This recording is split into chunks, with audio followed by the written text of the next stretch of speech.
We're finally making something with butterfly pea flowers. So some of you may know some of our moderators of our VIP club, namely Adam Franklin, the namesake of the Franklin Mojito Kill You. This time he's come up with something interesting. He used a character from the Elder Scrolls, the Khajiit, and he made their blood in mead. Simple, just take some Khajiit blood, add honey, and boom, you got Khajiit blood. Yeah. Well, it's not quite that simple. But anyway, here's how this works.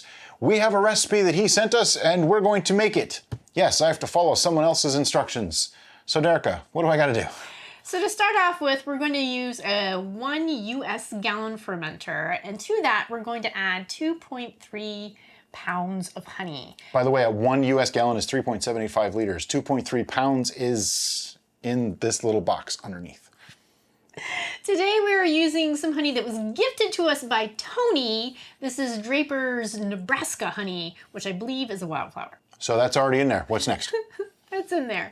We're gonna go ahead and add some warm water, mostly to rinse out our funnel. Mostly. Mostly. All right, so let's add some water. What I do? I think you did good. Okay. All right. So part of the magic of using butterfly pea flower is that it does this really cool color change trick. So what we're trying to do is to have a guesstimate of how much diluted honey we can have in here, but still have plenty of room to add all of our other ingredients. What are those other ingredients? Those other ingredients are 2 tablespoons of steeped hibiscus flower tea. Which looks the same as this one right now, but it give me a second. doesn't, because Brian's going to show you. Give me a second. I'm going to show him. I'm going to put a flashlight under it. There, see? Look, it's red. It's nice and red. That's the hibiscus. Yep. And that's how much? 2 tablespoons? 2 tablespoons. And the amount of water isn't so critical. It's about the amount of flowers you put in there. And we steep that for 5 minutes. And then we have... the butterfly pea, which we used 6 tablespoons. Which is also red right now. It's actually blue, but it looks red. It's crazy stuff. Crazy stuff. Hopefully it'll show up better. It's really hard to show it. I mean, I can, we'd have to pour it into like a fancy pitcher or something. We very, very briefly contemplated setting up a mini studio, and then we're like, nope.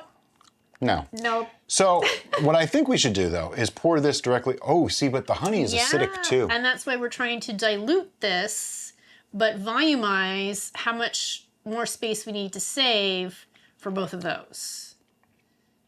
Okay, I have an idea. Okay. What if we dump out some of the water from the pitcher, pour this into the water in the pitcher, and now we have a blue color? Okay. I know we're going to need at least half a gallon. Okay. Minus that. Yeah, let's do that. If you're wondering what all the hubbub is about, it's because we want to show you the color of this tea, and it does a neat thing when it touches acidity, okay? So we're going to dilute it a little bit so that you can probably see the color, and I'm just going to pour it right into this water. And you see, it's like this amazing blue color. If you can't see that, here. I think they saw it when you were pouring it. Yeah, as I was pouring it, you probably got to see that. See, it's this amazing blue color that doesn't really show on camera well at all. Oh well, that's just how it is. But we're not... Hold on. Okay. Let me pour. See, look at that. See that blue? How crazy is that? Okay. I'm just going to play with the water and pour it back and forth. They say don't play with the blue water when you're on a plane. All right, so what's next? All right, so my suggestion, since we're trying to maximize the magical color change, is to go ahead and add our lemon zest to our honey mixture. Now, how much lemon zest do I need? Well, Adam, in his infinite wisdom, said a pinch of lemon zest. That is much less than helpful. So instead, I'm just going to make a couple of swaths here with the old zester. Half a lemon's worth of zest. Let's go with that. And I'm just gonna stuff it into the... This is where it's going, right? Yes. Okay. Most of the time there aren't super specific, like, do this in this order or bad things happen when we make meads. So, it's an unscripted show, as you guys know. And everything here is clean, so don't get crazy on me. Let me just give that a little bit of a mix here. All right.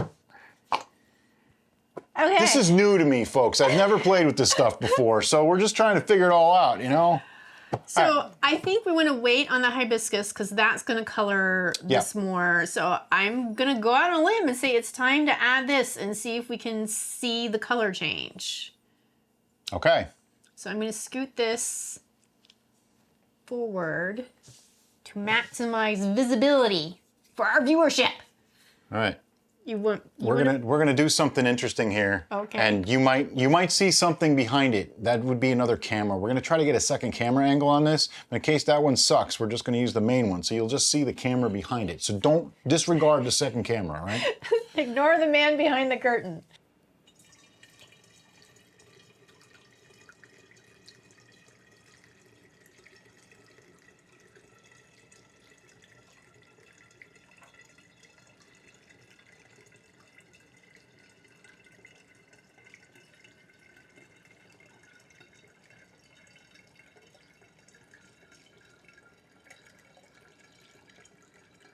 It's enough of this. So, what color is it supposed to turn? I don't know. I think it's supposed to be purple. It's kind of not. Well, it's not. Well, Let me get a light here so we can see. This is just weird. Oh, it is. It's kind of purpley. You can't really see it though. Yeah, I think it's because of the honey is not. Well, guess what? It's time to get some bejesus out. Let's do that. All right, let me see if I can move. This is just a comedy of errors show today, folks. But hey, we're making Khajiit Blood no matter what. And what I'm gonna do is I have a bung that has no hole in it, and I'm just sticking that in there, and I'm going to just give it a good shake. Mix up that honey. You can now see the blue color. Oh, it is turning purple. It's totally turning purple. There it is. There's the purple. That's wild. That was neat. Okay, so that's how it works. Yeah, that's totally purple now. Yeah, oh, wow. you can see it. Yeah, I have a little monitor over here, breaking the fourth wall here, but I have a little monitor over there so we can see. And that's purple. Much more dramatic than what I even got on the other camera. And I think the addition of oxygen into it now, too, is really giving the, it's enhancing that color. Upping the vibrancy. Yep. All right, it looks like that's mixed pretty well. Whoa. So what's next? Go ahead and put the hibiscus tea in there now. So now it's going to be reddish purple. Yeah. These were steeped for 5 minutes, and we removed the flowers and leaves and stuff. Well, it was all flowers, right? Yep. We have these really cool gold mesh tea strainers that we use for everyday tea usage. And that's what we use to steep these in. I'm just going to shake it up some more. Oh, now it's like a reddish purple. That's cool. I see why he says blood. Yep. I think people just like to name meads blood, though. It's a thing. It's a thing. What's next?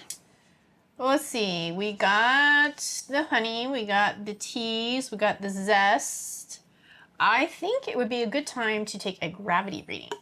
Actually, we're not full yet. Okay, you want to go ahead and put some more water in there? Yeah, I can put more water in there. Then I will need more water. All right, so I'm going to put in some more water. Not too much more, because that foam, don't fear the foam, but don't also let it get too high and overflow. Don't want to be too greedy here. That's looking pretty, no, I'm going Well, we still got the fermento and Yeah, I know. Okay. I know. That's as far as I'm going to go. That's it. Those last 4 drops made all the difference in the world. That's where we're going. All right. Now, I probably want to add this stuff. What is this stuff? That is fermento. I know what it is. They didn't know what it was. That's why I'm... 2 grams of fermento that has been diluted in a water solution, thus making it less clumpy. Yeah, when you leave it sit for a few minutes, it tends to dissolve nicely. Do we need to rinse the funnel out with Nope, water? Or are we it's good? all in there. Beautiful. All right. All right, so since we've added water, we need to shake this again before we take our gravity reading. She says that as if I've not mixed before and taken readings. You guys don't see some of that stuff, but there was a couple where I was like, that's not possible. How did it? Yeah, it's because I didn't actually. I mean, like seeing where it shoots the hydrometer out of the tube when it's like, this should be like a 1050. What the heck? That is a really neat color. It is a really neat color. Who knew the cats had purple blood? Well, they're not cats, they're Khajiits. They're cat people. So he gave us a target gravity Our to shoot for. target was 1.080. How well did we do? Well, 1.082. I would say we did very well. I'd say that's pretty darn close. Close enough. That color is really amazing. If it stays that color, that'll be cool. But I think the extra acidity in the alcohol will actually change it even more. I don't know if it'll make it more purple or more blue or more red. We will find out. Yeah. So last but not least is our yeast selection. And we are going with Adam's favorite yeast selection, which is Seyfel SO4. Now this is actually an ale yeast, but he uses this in all of his meads. And I rolled my eyes a little bit because I think it's funny. There's nothing wrong with this. He doesn't like things to go super high alcohol. So this will be like 10 to 11%. It may even end a little bit sweet because this is usually a 10% tolerance yeast, but Seyfel SO4, it seems more illiterate than most yeast, kind of like 71B. They just ignore the warnings and do what they want. So I've seen it go as high as 12 and 13% before, so, you know, take that as you will. But it's a fine yeast. I like it. I use it in all my beers and ciders. So that's why we had it, and it is his recommendation. And if you end up with a lower ABV beverage, then guess what? You can drink more. Does he use a whole packet or a half? I don't think he said. I did not get that information from him. You know what? They seem like larger packets to me. Yeah, it does. Let's just go with half. If I know Adam, he's using half or probably a third, I would guess. And this way I can show you my patented folding method for how to preserve the packets after you've opened them. You take the packet as it is, fold it over completely from corner to that side. See that? Make a hard crease. Then you fold that side over to match it. Make a hard crease. Fold that over, and if you can, make another fold, but if you can't, that's okay, because like there's still a little bit left in here. Put a piece of tape on that, stick it in the fridge, it'll be good for months, because now that is totally air sealed. And I joke about the patented folding method, but it's actually really, really effective, and it just works. So I'm gonna put this to the side. Okay, I don't like to shake it up once yeast is added because it just sticks to everything, but instead I'm just gonna give it a little bit of a swirl because it's just kind of sitting on top of the foam right now, and I want it to get into the brew itself so it can actually do its thing. Just like that. Breaks up a little bit of the foam too, which just kind of gets in the way, really. And what's next? We need an airlock. All right, you really do want to use an airlock. I know we say it all the time, but it's really important. There are caps that you can put on halfway, and a lot of people depend on that. There's balloons. Those just, to me, don't strike me as safe to do long term. Airlocks are like $3. I mean, we have, what, 20 of them at this point? And they last years. You know, you sanitize it out every time, clean it out every time. It's all good. So what is actually inside this airlock? It is properly diluted star sand, which is, we use our turbos, our giant bucket, we fill it with water, and then based on that volume of water, we put the appropriate amount of star sand into that based on the manufacturer's recommendations. Other things you can use are any neutral spirit, things like that. Try not to use plain old water. Bugs can actually get through that and live, and definitely don't use rubbing alcohol or things like that. Basically, if you can't drink it, don't put it in your airlock. So what are we gonna do with this now? I'm gonna let it sit. Probably a couple of weeks, let this ferment out. When that airlock stops giving off bubbles like crazy or starts to slow down, we'll be back to show you what it's doing. Okay, so it's been 22 days. Why has it been 22 days, Brian? Because life gets in the way. And because, well, it wasn't slowing down enough. It didn't look like it was ready. So we're like, hey, you do your thing, it's okay. So the airlock, I mean, if we sit here long enough, it's gonna bubble, okay? Because there's carbonation in there and things like that. But that doesn't mean a whole lot. See, it's gonna. There. It may be finished, it may not be, but until we actually take a reading, we don't know. It's Schrodinger's mead. That's right.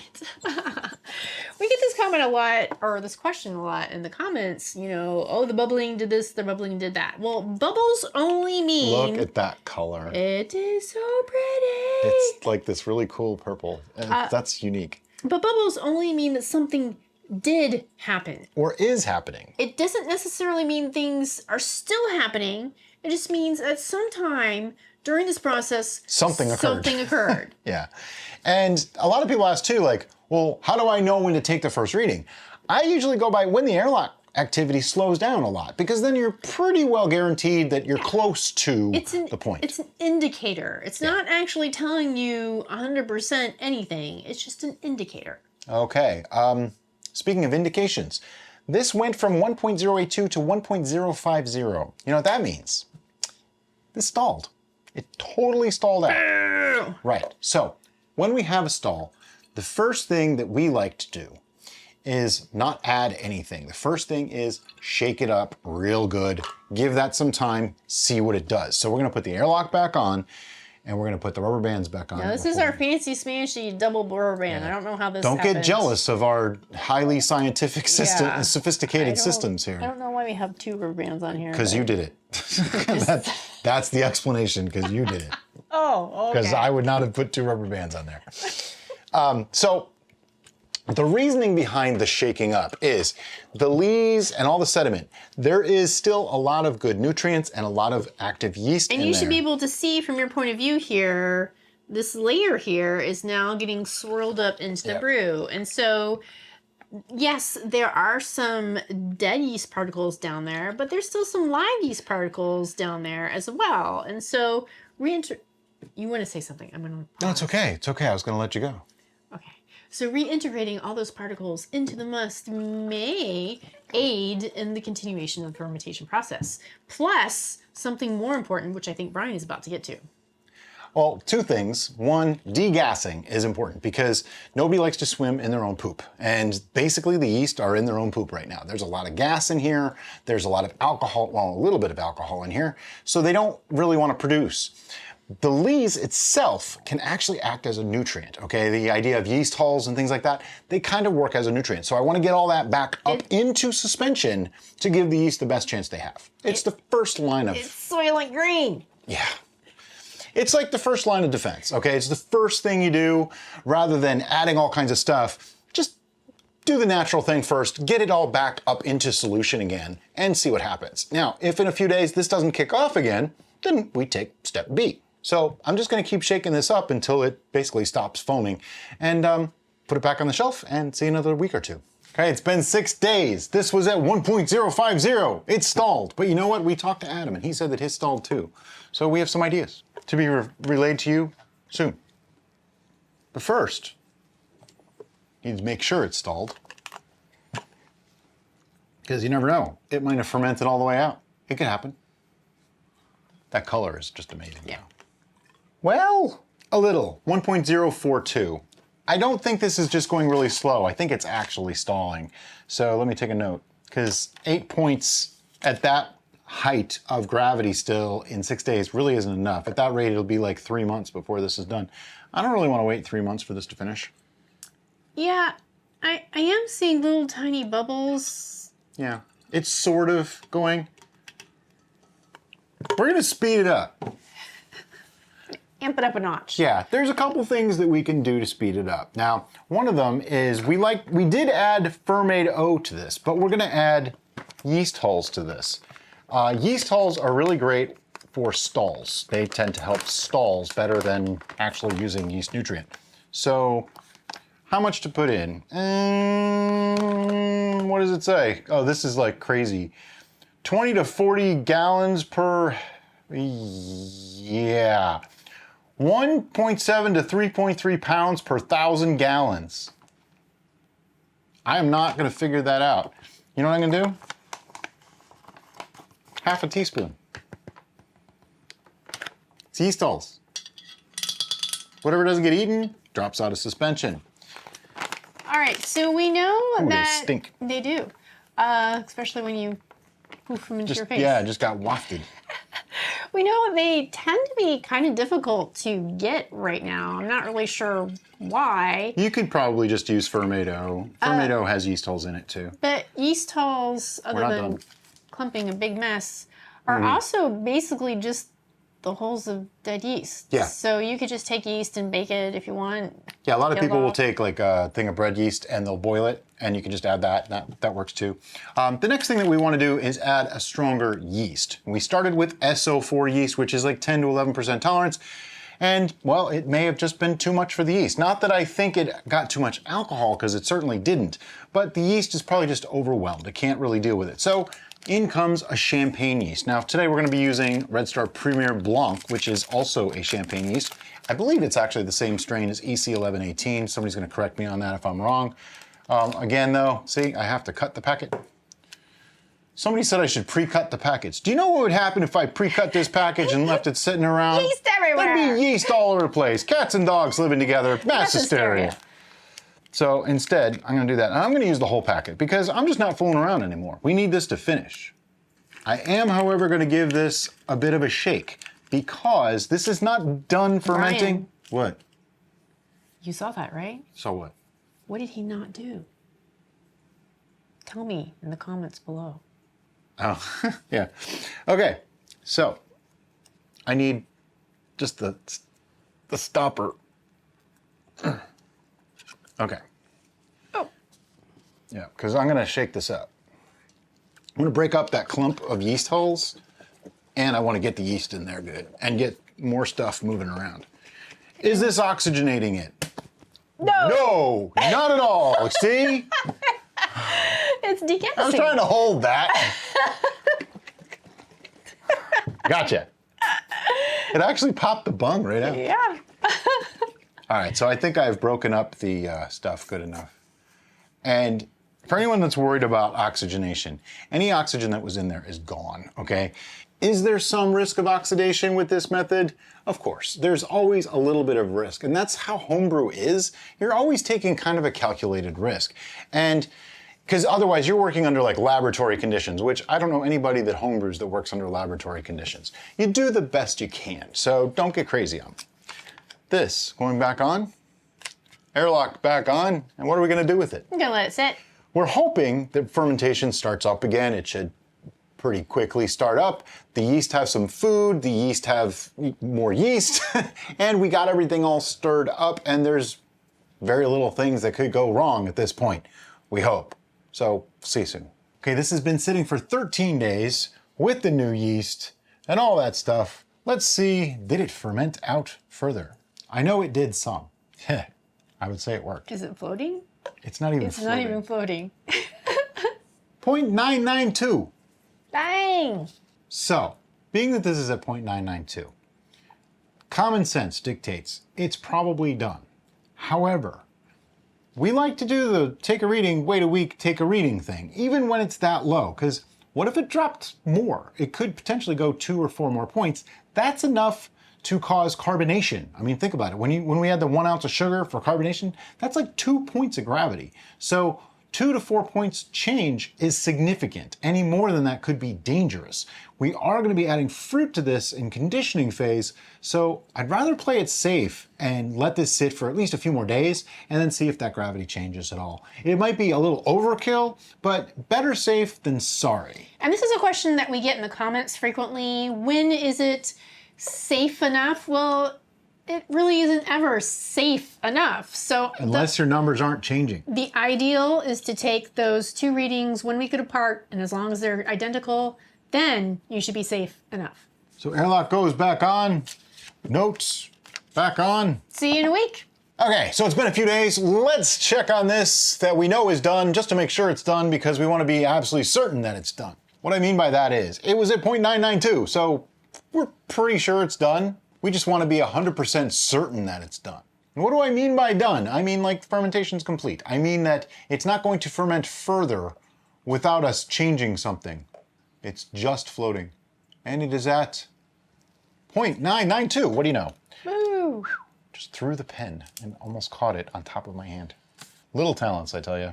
Now, had it been much lower, which would be shockingly amazing if it was, we probably would not be doing the next step yet because I'd be a little bit concerned and probably terrified that this was still fermenting past 0.992. So at this point, it is time to rack. Yes, but I'm not going to pour this back in here because if I do, I could disturb the lees, but this will go right into the next fermenter. Okay, so according to Adam's recipe, it is time to add a full pound of blueberries. That is 454 grams for those of you on the metric system. Now these blueberries were frozen. They are store-bought because I didn't collect enough blueberries this harvest. But we did let them thaw because we know adding a frozen thing to a potentially fermented thing slows down potential fermentation. Even though we took 2 gravity readings to say that fermentation is done, these will have minimal sugars to add to said fermentation, which could possibly start it back up. Although, wouldn't it be cold crashing at the same time too? It would. So Yeah, I don't know. I didn't like the idea of putting in a frozen thing, so we're not putting in a frozen thing. So they were defrosted. But yeah, 1 pound going into a bag, juice and all. I had a spatula here. See, there's the juice. That's the good stuff right there. And I'm putting it in a bag because people give us so much crap when I don't. It's true. Actually, it just does make cleanup a little bit easier.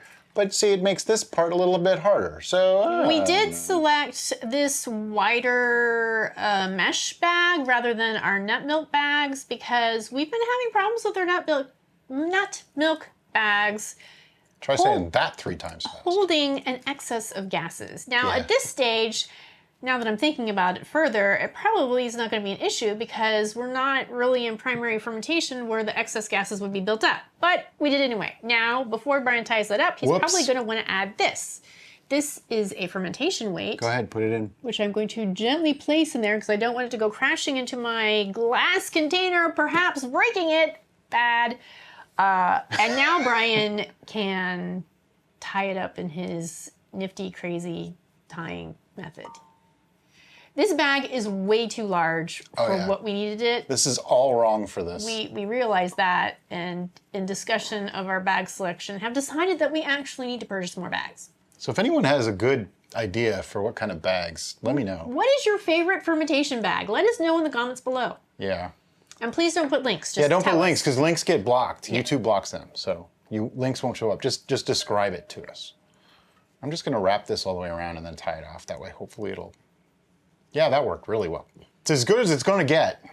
Yeah, it's not bad. I think I can get that to sit. Oh, look at that. See, now, my issue that I do have with bags, though, especially in a situation like this, is I believe this has to sit longer now.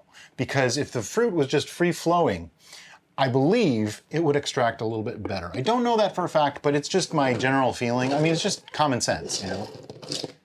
But we all know common sense is not. Put the lid back on. Do you want to give it a little swirl, or you're just going to let it be because that bag will It got a swirl already, technically, because, I mean, is there a little bit more headspace here than we'd like? Yeah. Oh, you know, what are you going to do? So, putting my label back on, what are we going to do with it now? We're going to let it sit. Probably a couple weeks. I want to let that flavor extract. I'll actually have to talk to Adam and find out how long he left them in there so that we can simulate what he did.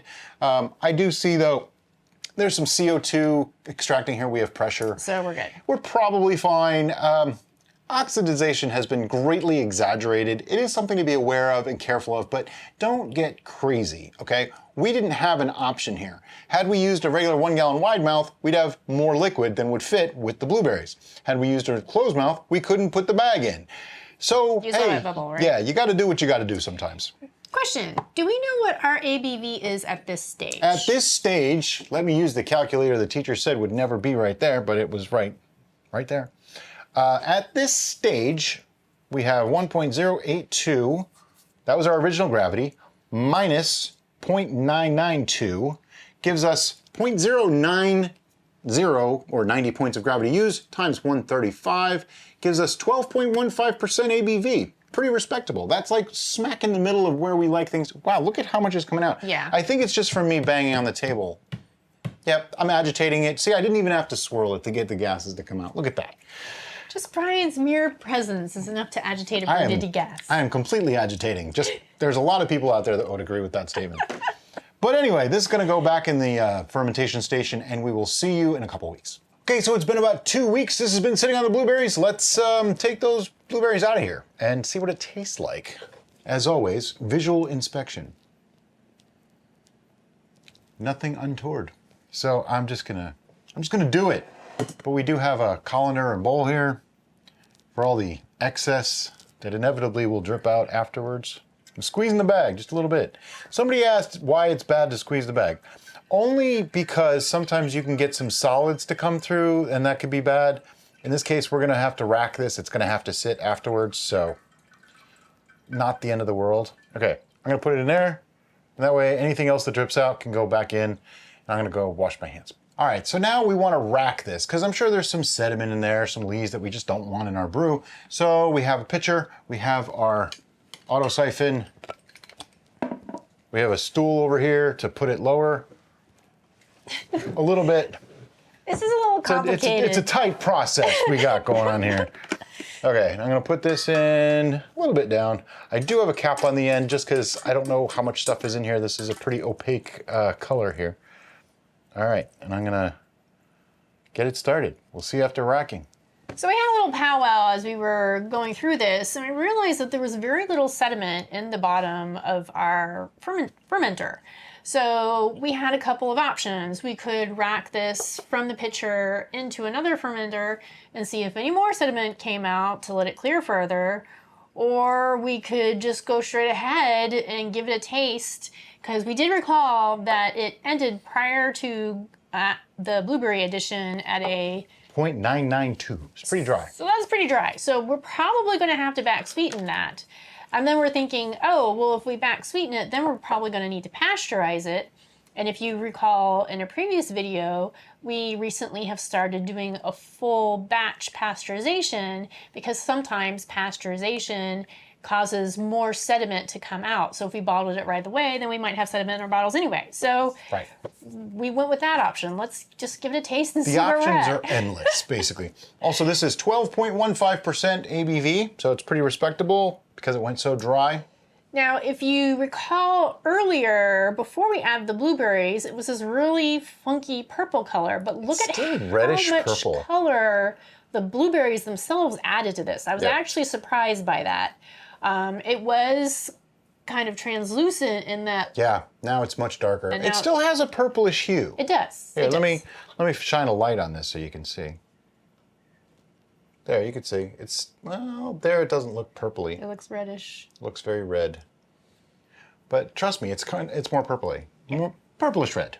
On the nose, it is a lot more pleasant than what it was before we added the blueberries. Definitely fruity, berry. Before it had almost a vegetal aroma. Yeah, now it's very fruity, very fresh, light now it's like berry. Fruity floral kind of to me. I smell the ethanol, so I think this is going to be fairly strong tasting of ethanol. Let's give it a shot. You know, that's not bad. For something that went this dry, that's pretty decent. Do we want to even bother sweetening it? I don't know. I mean, I would always like it sweeter. I would just almost always like make it sweeter and I'll like it better. This is really more of your wheelhouse though, so. My first sip, I was thinking, this is good just as it is, but the more that I'm sipping, it's got a little bitterness on the back end. It's got a little, that berry tart. Yeah. Okay, what I'm getting on the entrance, it's got a good sweetness, good fruit flavor. Towards like the middle, it's got a decent viscosity, a good body, nicely balanced all around. Then on the back end, there's like an earthy bitterness that combined with the tartness of the berries is slightly unpleasant. Yeah. It's not tremendously so I'm still on the fence on whether we should sweeten this or not, but we know that if we do sweeten it, it'll more than likely be more pleasant for both of us. So yeah, I would say sweeten it. Yeah. Now comes the question: do we sweeten it with sugar or with allulose? We have some allulose. We have a lot of erythritol right now, like pounds of erythritol. But we weren't. See, erythritol was the weakest of the sugars when we did it. Sugar tasted the best. I have concerns that the little bit of off flavor that we found in erythritol might compound with the off flavor of this. Accentuate that, yeah. Okay, I can agree. See, that's something really important to know when you're brewing and you're going to use additions. Knowing what works for what, because you could say, oh, well, we're just going to use erythritol all the time because it's a non-fermentable sweetener. But in some cases, it might not be the best choice. And even though sugar is the most trouble, because now we're going to have to pasteurize and everything like that, it actually still might be the best option simply because of the taste and the flavors. Right. That and allulose. We don't really have enough allulose to do this justice is the problem. We have a little bit. The reason why we are considering allulose is that if we use allulose is a non-fermentable sugar, and then before we wouldn't have to pasteurize. We could go straight into bottling. Exactly. Also, it doesn't affect my blood sugars. Right. So, you know, there's that. If we had more allulose, I would say we could do allulose in this one, but we'll do sugar. Yep. So let me go get the sugar. Be right back. We have a very scientific method when it comes to back sweetening. We put enough in until it tastes good. Bear with me. If I tell you put 1 pound of sugar in there, you might get a vastly different result than we do because yours might not be at 0.992 or your taste might be different than ours. So what we like to do is put in measured amounts, which is like I'll probably start with half a cup of sugar. I don't think this needs a tremendous amount of sweetening, but we will give you a measurement at the end of the specific gravity. That way you can have kind of a target to shoot for, and if you know in the past that you've liked things about the same sweetness we did, you can go for that. I do suggest though, if you're back sweetening something yourself, even if you know what you like, go a little bit lower than you think, because you can always add more, but it's really, really hard to take it away. Let's get started. So I have here just plain old white sugar. Can you use fancy stuff if you want to? Of course. I'm not gonna tell you no. I use the cheap stuff, just cause. Okay, half cup of sugar. Why a half cup? Because I know that it's probably gonna be at least that much necessary, but that's probably not too much. And we did sanitize the spoon. Now I'm gonna stir this in. Now, the trick to this is you wanna do it without introducing more oxygen because we are at that phase where it could oxidize, cause some off flavors. We are in the realm of mostly safe from vinegar, mostly. Not completely, just mostly. We did use Safe Ale SO4 for the initial fermentation, but as I recall, this stalled and we ended up adding another yeast that I didn't write down, but I happen to know it was champagne yeast of some kind. So this actually has an 18% tolerance, which means it's more than likely going to re-ferment, especially since it was 0.992. I mean, that went super dry. So yeah, that's really dry. All right, so I'm gonna pour off a sample here real quick. Just hold on that spoon for me. Oops, that was more than just a sample. That's right, we'll split that one. Yeah, okay. Still smells the same. That joke never gets old, or does it? Wow, that fixed every single problem that I had with it. That was it. It tastes like cherry juice. This is good. Yep, all right. Do we need to redo our tasting? Because now we gotta give a score. Oh, right. This is it. This is it. This is the finals. That means I need more stuff. Here, You pour it for me. I will pour it for you. The purple color is showing when it's very thin in the glass. I like it. So the color is beautiful. I'm very, very happy with that color. It definitely looks like a blood of some type. It does. We are known for our bloods. How many brews have we done with blood in the name? Like 5? Dragon blood, Viking blood. But we did like 3 Viking bloods though. Yeah. Now Khajiit Blood. Khajiit. I don't know, we must have done something else too. But anyway, this is Khajiit Blood today. Okay, let me take you through it again. Now on the entrance, I get a sweet, fruity berry flavor. The middle is a little bit richer. It's a little more complex even. That's when the floral seems to come in for me.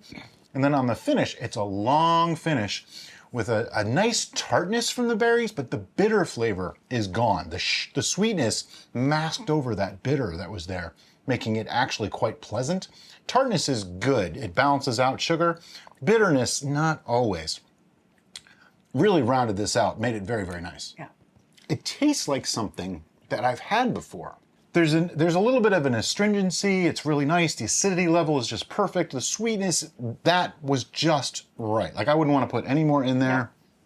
And I think with some age on this, it's going to be beautiful. Because you have to remember, this was started September 14th. Today is November 8th. So this is literally 7 weeks old right now, and it tastes that kind of good. So, you know, in 6 months, 8 months, this is going to be absolutely wonderful. Yeah. I can't wait for the 1 year tasting on this. So we have to give numbers now. What's really interesting is that little bit of sweetness took this from something that I probably wouldn't drink to something that I actually like. Yeah. You ready with the number? I'm ready with the number. 1, 2, 3, 8.5. I was tempted to go 9. This is practically a 9. I think in a year this will be a 9 or a 9.5 even. But I didn't want to go any lower than 8.5. Just for all the above reasons. If you like a semi-sweet red wine, this is it. It tastes more like a berry, and I think that's the blueberries coming through. Yeah. It tastes like a berry wine. It's just really, really lovely. It's not like a million layers complex, but it does have a little bit of earthiness, a little bit of tartness. It's certainly not one note. Oh no, it's like 5 or 6 notes instead of 20 or 30. It's got some complexity, but I wouldn't call it the most complex thing we've ever had, which is a little surprising. I would have thought that the butterfly pea flower would add more depth to it.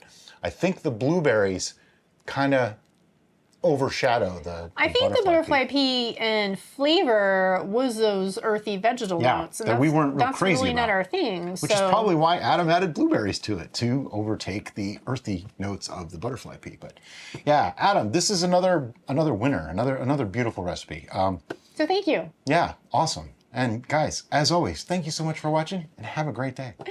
But before we go, what we're going to do now is we're going to rack this into a 1-gallon fermenter, and then we're going to pasteurize that entire fermenter and let that sit so that everything that's going to settle out is going to settle out. And then when that's done, we're going to bottle it. We have specific videos on all those processes. I'll make sure to link those in the description below. But for all intents and purposes, did I say it right this time? Yes, you did. Woohoo! This keeps our video from being like 14 hours long, because, you know, you've seen it before. If you haven't seen it, we do have videos where we show it. If you're not sure of what those videos are, ask in the comments and we'll find one for you and link it. I already told him I was going to link them in the description below. See, there you go. Awesome. Good. And we're done. See ya. Bye.